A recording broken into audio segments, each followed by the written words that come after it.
Long time no see, guys. It's your old mate Jacargon back at it again with another one of them videos. It's been a long time, I'm sorry, but oh life, oh life, oh life.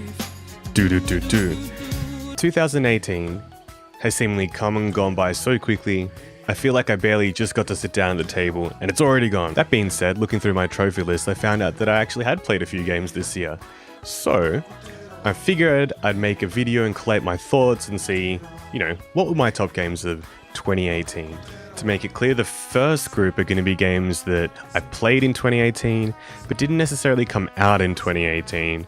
So that'll be like, the honorable mentions, the cool dudes who get to sit at the big kids table, but that they're not really supposed to be there. And then we'll mosey on to the big dogs of 2018, the ones that I actually did get to play, that actually came out in 2018. Look, I have got a really large backlog, and I'm embarrassed about it, but I'll get around to it.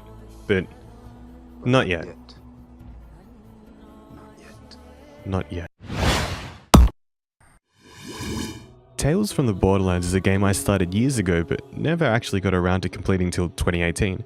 It's charming, hilarious, and tells a pretty great story in the Borderlands universe. The excellent cast of characters and really impressive use of musical set pieces kind of make me think of Rayman Legends, even though the two games are significantly different. Loved it, but too bad there'll likely not be another. Hellblade is a game that I'm really glad I got around to, as it's a really honest experience with some of the best sound design I've ever heard in a game. The way it tackles psychosis and what it's apparently like to go through life with it is really impressive, and overall I think it's an unsettling game with a strong message. Detention is a game whose 2D paper aesthetic art style does well to reflect its school setting and adds to how creepy and unsettling it really is. Once again, shout out to the sound design, because good lord, every time you'd hear a spirit flouncing about, it had me questioning why I was even playing this in the first place. Headlander goes for Flower Power 70s aesthetic and nails it. It's a quirky Metroidvania game that relies on different bodies to provide you with different abilities to progress through its map. A dedicated dance button alongside nonsense dialogue and by the numbers yet solid gameplay made this one really stand out for me. Momodora Reverie Under the Moonlight is a short but sweet Metroidvania. Oh my god, I think I have a problem with these games. With a neat pixel art aesthetic and a challenging gameplay. In a year where more often than not I was at work or school, it was really pleasant to be able to sit down and complete an experience in a sitting or two and be satisfied with the outcome. CapQuest is a game that my friend Janelle didn't stop yelling at me to play, and eventually when I did, I understood why. The puns never end and the presentation is adorable, along with gameplay that's pretty decent. This game also has probably one of the best save animations in my gaming knowledge. I mean, look at this. Look at it. Titanfall 2 is one of those games that came and went like my New Year's resolutions, but I'm glad I finally got to experience it, and yes, that level is a blast and the entire pacing of the game is really, really well put together. Old mate BT is a really solid character that keeps things going amidst all the cliche story points. It's a great example of solid gameplay truly making a game shine.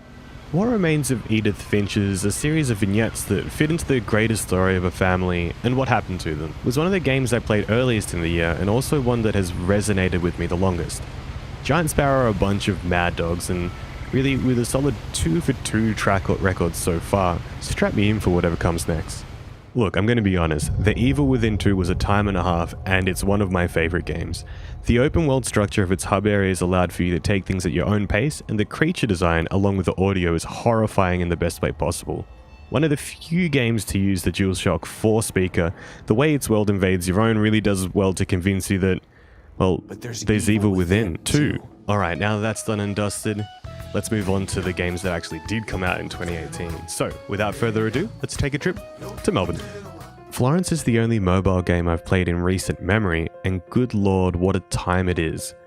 Made by Melbourne Studio Mountains, it masterfully depicts what it feels like to fall in and out of love. And the way it does this is really what makes it stand out, with its micro games that have you doing and repeating mundane tasks. This, along with the interplay of what it's like to get to know someone, and for example, having conversations over time that become easier and easier to the point you don't really have to do anything at all, heighten its experience. It's short, sweet, and also made me feel super nostalgic for Melbourne, a place I haven't lived in for over 2.5 years now. Definitely make the time to see this one through. Yoku's Island Express was a latecomer for me. I hadn't really heard anything about it for the longest time until someone mentioned Metroidvania pinball, and I was immediately curious. How on earth was that going to work? To be honest, I thought it was going to be primarily pinball and had no idea how you were going to move around the map at all. I picked it up blind without looking at any footage or articles and was greeted with probably one of the most adorable settings in a game. You're Yoku, a dung beetle who becomes postmaster at Makuma Island after the previous one decides it's really just time to bail. Together with your trusty ball, you flounce about the island completing its quests, delivering mail, and uncovering a plot to destroy all that is wonderful in the world. The gameplay surprisingly works, with small pinball layouts that use controller triggers to interact with the paddles that lie within them. Lovingly created characters and design, along with some exceptional music, really give character to the world itself and make it overall a pleasant experience for its generous playtime. And now for a bit of a story. Yayoi Ken is a chain restaurant that specializes in teishoku, set food, and there was one close to my friend Sophie's place in Koenji that they'd often go to. Not only them, but seemingly everyone would stop by there and enjoy their offerings. They'd open early enough and close late enough so that even the final salaryman on his pilgrimage home could stop by for a feed. Yet, for the longest time, I never went. A place that so many people like. How could they like it? It looks okay from the outside, but here in Japan these places are a dime a dozen, so I thought nothing of it. Eventually, Sophie took me here, and the first few moments in the store were welcoming, slow-moving, deciding on your order through a docket vending machine, and then feeling your way through the restaurant. As you were guided to your seat, with not many options presented to you, you hand in the docket, observe the surroundings, and notice, damn, this place is actually kind of cozy.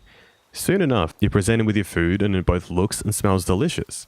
You're free to tackle it as you wish, and it's this freedom and ability to explore your own place that really nails the whole package. And it was then that it all came together. This place is spectacular, and it makes sense why. I look forward to what they do with the place next, and even if it's more of the same, I'll be pretty stoked about it. Tumblr used to be pretty sick. I met a lot of people through the site, learned a lot of things, and even then today people like Janelle are alright besides the fact they're always trying to fight me.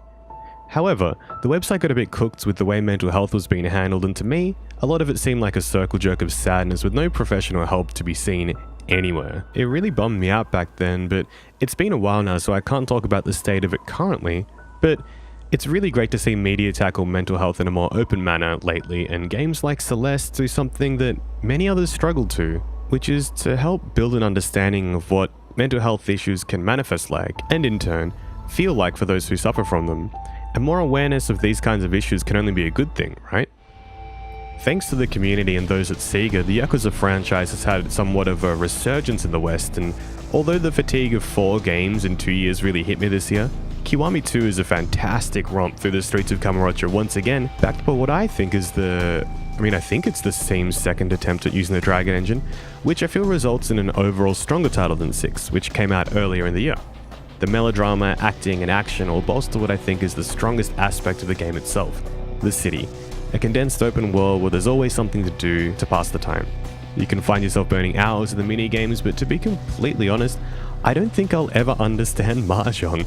And to my boy who's counting on me to win a game to save his buddy, somebody mustn't, mate. I just don't think I can do it. So thanks for watching. That is the games of 2018 that I played and enjoyed that also may have come out and may have not come out that year. I've made a video in a really long time, you can probably tell. I don't even know what I'm doing. I'm holding a microphone here, just chatting. But anyway, I'm hoping to get some things done this year, and I'm looking to make a video on my gaming goals for 2019, which you'll get to see a bit more of. So hopefully look out for that one soon. And so thanks for watching. I really, really appreciate it. Take care of yourselves, be safe, and as always, don't do anything I'd do. See you later. Bye-bye.